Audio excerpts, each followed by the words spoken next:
We have Chris Shannon with us this afternoon. Famous word there that you'd always say. A little bit. Yep.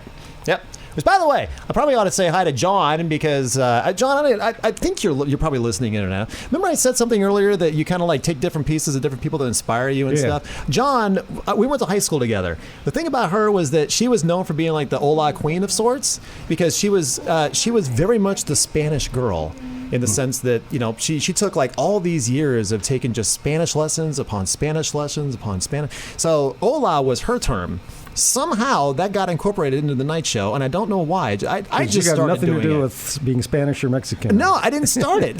So I kind of took that from her, and somehow that got wove into the show, and then I kind of borrowed it from her of sorts. And then all of a sudden, now you've got me and linking that whole thing with Ola and stuff. But it was funny you brought that up when you did, because Marshall and I used to do the Ola Challenge in the evenings. Remember the Ola Challenge? So we had this, ESPN had a thing where they put a CD out that had like some sort of music bed inside of it where it would start doom, doom, doom, and it would speed up towards the end of the thing. And we used it for a bed. Who can say Ola the longest without running out of breath? And we started doing that. Marshall called and challenged me on it, and it took off from there for some reason. And he's sitting right over here. Your Ola thing could not have been because I don't know if I can do it. I don't know if I can do it now. I think I would run out of breath pretty quickly. Besides, I can record it into my phone and play it back and keep looping. I just loop myself over and over and over again. But it is so good to see you because you were shorter than me last time I saw you. Now you're married and you have your own kid. Yeah, a few things have changed since then, for sure. Yeah. Now, where'd you get? You got his kid from Walmart, it sounds like. Yeah, towards our house. It's going out of business. Now. I got her on clearance, so it worked out. So like in the bargain bin up front, dude? Right, yeah, it worked out pretty well. Yeah. It's amazing the way that Ola Challenge really took off through the years, and then the Was Up. There's one. That was a cultural pop icon back in the day. Man, that was fun. Yeah, we were doing that back and forth. His nickname, for whatever reason, I don't remember, probably from Mork and Mindy or something, was Shoe. His nickname, I called him Shoe. Well, it's because I had huge feet. That's true. Yeah, that is true. I had huge feet. And then I thought I was going to be a rapper at 13, too. Oh, that's right. So you had to give me a rap name, So basically Toby Mac Shoe, about the same thing. Yeah, I was going to say, that's what I landed on? Right. What a dumb idea that was. Well, it came from you. Yeah, so. Toby Mac Shoe. So much. That sounds like a lot of progression on that one. It was a perfect name. Well done, Critter. That was back during the Critter era. Yeah. Right. Yeah. That was we were doing the whole Critter thing. Yeah, sure. It was the whole Critter thing. So, sure. And you lived dangerously back then, too. What's that? I said you lived dangerously back then, too. Did I? Oh, yeah. You let me into the studio and all sorts of crazy things. It was easy to do that because you became a friend. Right. Well, you came to my birthday party. Yeah. I mean... Oh, yeah. And I woke up sore the next day because Marshall had about 15 friends there, all about his age. So I'm like 29, I think, at the time. So the age I am now. Nice shot, Marshall. Good one. You're a jerk. You know that? Jeez. I learned from the best. Yeah. But anyway, and normally our DJs do not call our listeners jerks. Chris is no longer with us. No, that's true. You know what? In a week, I'm flying back to California. What do I care? But no, anyway, so we had like all these kids around, and so we were going up on this gigantic hill. How tall was that? About a couple hundred feet? Oh, yeah. I mean, it was just this steep hill. It just went down forever. All sand.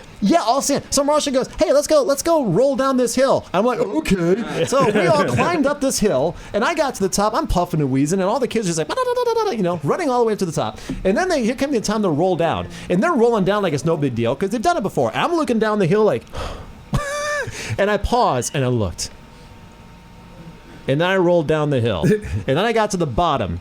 And without anybody noticing, because my back got sore, and I'm thinking I'm only 29 years old, but I'm not athletic anymore. I'm not exactly out jogging or running or something. I'm a guy sitting his butt in front of a computer screen playing music. That's my job, and I have like no athletic ability anymore. And I got to the bottom, woke up the next morning, and almost called in for work because I could barely move. I rolled down a hill. Thank you. Well, you couldn't not do it. Well, I was kind of egged into doing it. We were all 13, 14-year-olds that listened to the show. Yeah.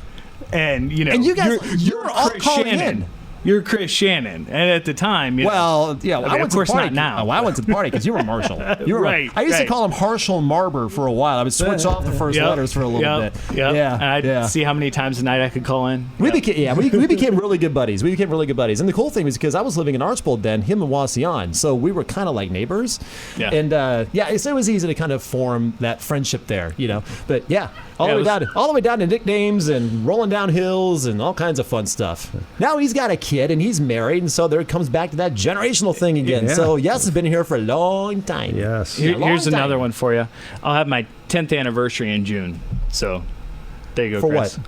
Wow. Being married. No. You're like an idiot. For what? Which anniversary? For the clearance rack where I picked up the baby.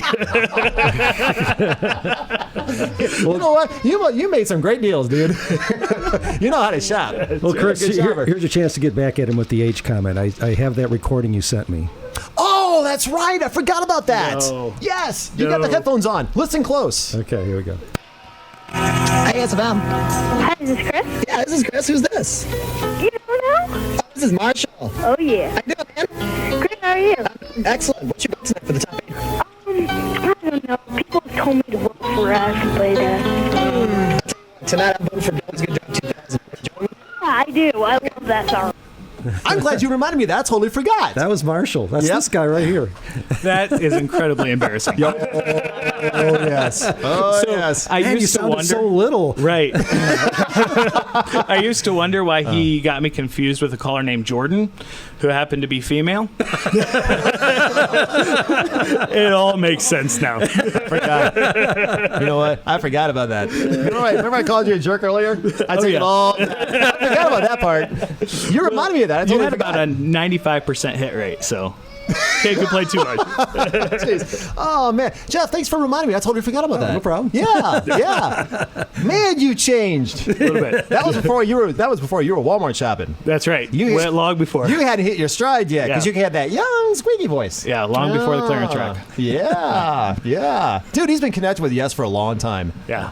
Cool. Way long time. Well, Marshall, what kind of influence was Yes FM on you as a kid? Oh, it was really formative. You know, having that positive influence in the station was really a positive thing. I spent a lot of nights listening to Yes FM, and you know, could have been listening to a whole lot different stuff. And I think that it would have changed the way that my life actually went. It's kind of ironic. I was thinking earlier. I'm actually I preach for a living now, is what I do, and it's pretty amazing because preaching for a living. And I come on Yes FM, and I still get a little bit nervous, you know, because it's like I'm 13 again and calling into the station. And you sound know? like that. Right, exactly. It sounded like that. So it was really a great thing, and started, you know, helped along a positive trajectory of my life, and was really appreciative, and am really appreciative of it. And I was thinking the other day, because I was planning on coming in here too. Actually, the two congregations that I preach at are in Wasion and Lima. And I thought about how I remember when, yeah, exactly. I remember when the station expanded into Lima, and what a cool thing that was. So yeah, Yes FM was definitely influential. And Toby Mac was the last song I heard when I came in here, and I remember being at that mill show. That Yeah. was the biggest one was at the mill. packed. Whoa. Packed and hot. Yeah, yes, it was. Well, those that gave back in the day when Marshall was listening, your investment paid off. Wow, now preaching. There you go. And now you have the opportunity to invest in the next generation of youth, and they can turn out just like Marshall.